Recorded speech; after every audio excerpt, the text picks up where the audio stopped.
Hi friends, എല്ലാവർക്കും പുതിയ വീഡിയോയിലേക്ക് സ്വാഗതം. അപ്പോൾ ഇന്ന് നമ്മൾ ചെയ്യാൻ പോകുന്നത് ഫോർഡ് ഫിഗോ കേട്ടോ. ഫോർഡ് ഫിഗോ ആണ്. അപ്പോൾ കസ്റ്റമറെ കംപ്ലയിൻറ്റ്, ഗിയർ ഇടുന്ന സമയത്ത് ഒരു സ്മൂത്ത് ഇല്ല, ഭയങ്കര ഗിയറിൻ്റെ ലിവറിൽ ഭയങ്കര പ്ലേ, അതൊക്കെയാണ് കസ്റ്റമറെ കംപ്ലയിൻറ്റ്. നമ്മൾ ചെക്ക് ചെയ്ത സമയത്ത് ഗിയർ ഇടാൻ ഒരു സ്മൂത്ത് ഇല്ല, ഗിയറിൻ്റെ ലിവറിൽ ഭയങ്കര പ്ലേ ഉണ്ട് കേട്ടോ. അതങ്ങനെ ആക്കുന്ന സമയത്ത് ഭയങ്കരമായിട്ട് പ്ലേ ഉണ്ട്, ഗിയർ ഇടുന്ന സമയത്ത് വീണോ ഇല്ലേ സംശയമാണ്. അപ്പോൾ നമ്മൾ ചെക്ക് ചെയ്ത സമയത്ത് അതിൻ്റെ കംപ്ലയിൻറ്റ് എന്താ വെച്ചാൽ ഗിയർ ബോക്സിനകത്തുള്ള കംപ്ലയിൻറ്റ് കാര്യങ്ങളൊന്നുമില്ല, അതിൻ്റെ ഗിയർ കേബിളിൻ്റെ ഒരു ബുഷ് പോയല്ല കംപ്ലയിൻ്റാണ് ഈ കാണിക്കുന്നത് കേട്ടോ. അപ്പോൾ ഇതിനകത്ത് എല്ലാ ഗിയറും വീണുണ്ട്, പക്ഷേ ഭയങ്കരമായിട്ട് പ്ലേ കാണിക്കുന്നുണ്ട്. ആ പ്ലേ ഉള്ളതുകൊണ്ട് തന്നെ ഗിയർ വീഴുമ്പോൾ ഒരു സ്മൂത്ത്നെസ് ഇല്ലാത്തത്. അപ്പോൾ നമ്മൾ വണ്ടി പൊക്കി ഇതിൻ്റെ ഗിയർ ബോക്സിൻ്റെ അവിടുത്തെ കേബിളിൻ്റെ അവിടുത്തെ കവർ അയച്ചിട്ടുണ്ട് കേട്ടോ. അപ്പോൾ കംപ്ലയിൻ്റ് ഉണ്ട്, ഈ ഒരു ബുഷ് പോയിട്ടാണ്, ഈ കേബിളിൻ്റെ ഒരു ബുഷ് പോയിട്ടാണ് ആ കംപ്ലയിൻറ്റ് കാണിക്കുന്നത്.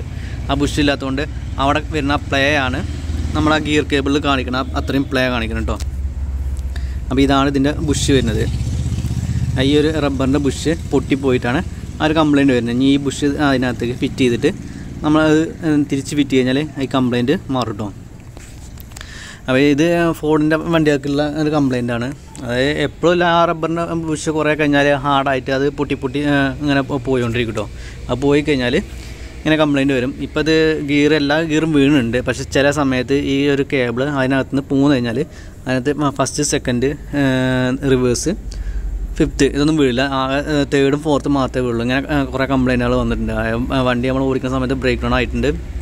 നമ്മൾ എങ്ങോട്ടെങ്കിലും പോണ സമയത്തായിരിക്കും ഇങ്ങനെ ഈ ഫസ്റ്റും സെക്കൻഡൊന്നും വീഴാതെ വരും. ഫസ്റ്റും സെക്കൻഡും വീഴില്ലാന്നുണ്ടെങ്കിൽ പിന്നെ വണ്ടി നമുക്ക് അനക്കാൻ പറ്റില്ല. തേർഡ് ഫോർത്ത് ആകുമ്പോൾ പെട്ടെന്ന് അതിലിട്ട് പോയി കഴിഞ്ഞാൽ ക്ലച്ച് കംപ്ലയിൻ്റ് ആകും, ക്ലച്ച് തീർന്നു പോകും, ക്ലച്ച് കരിഞ്ഞു പോകും, അങ്ങനെയൊക്കെ സംഭവിക്കും. അപ്പോൾ നമ്മൾ സർവീസിന് കൊടുക്കുന്ന സമയത്ത് ഈ കേബിളിൻ്റെ ബുഷ് എപ്പോഴും ചെക്ക് ചെയ്യാൻ പറയണം. അപ്പോൾ നമ്മൾ ആ പുതിയ ബുഷ് അതിലേക്ക് ഇട്ടുകൊണ്ടിരിക്കുകയാണ്. ഈ ബുഷ് കുറച്ച് ടൈറ്റ് ഉണ്ടാവും അതിൻ്റെ അകത്തേക്ക് ഇടാൻ. അപ്പോൾ കുറച്ച് ഗീസും കാര്യങ്ങളൊക്കെ വെച്ചിടണം.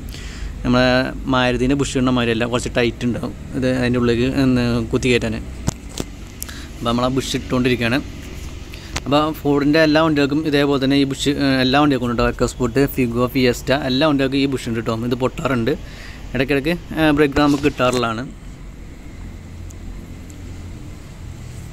അപ്പോൾ ഈ ബുഷ് മേടിക്കുന്ന സമയത്ത് ഈ ബ്ലാക്ക് കളറുള്ള ഒരു ബുഷിനെ മേടിക്കാം. ഇത് രണ്ട് ടൈപ്പ് വരുന്നുണ്ട്. ഒരു വൈറ്റ് കളറിലുള്ള ബുഷ് ഉണ്ട്. ആ വൈറ്റ് കളർ ബുഷ് മേടിച്ച് കഴിഞ്ഞാൽ ഭയങ്കര ഹാർഡാണ്, നമുക്ക് ഇതിനകത്തേക്ക് ഇടാൻ ഭയങ്കര പ്രയാസമാണ്, നല്ലപോലെ പ്രയാസമാണ്, നല്ലപോലെ റിസ്ക് എടുത്ത് കയറ്റണം. ഇതാകുമ്പോൾ കുറച്ചുകൂടി സോഫ്റ്റ് ആയതുകൊണ്ട് കുറച്ച് റിസ്ക് ഇല്ല, പെട്ടെന്ന് കയറിക്കോളും.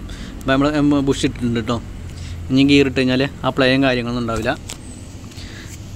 അപ്പോൾ പ്രത്യേകം ശ്രദ്ധിക്കണം, സർവീസിന് കൊടുക്കുന്ന സമയത്ത് നമ്മൾ ഈ ബുഷ് ചെക്ക് ചെയ്യാൻ പറയണം കേട്ടോ.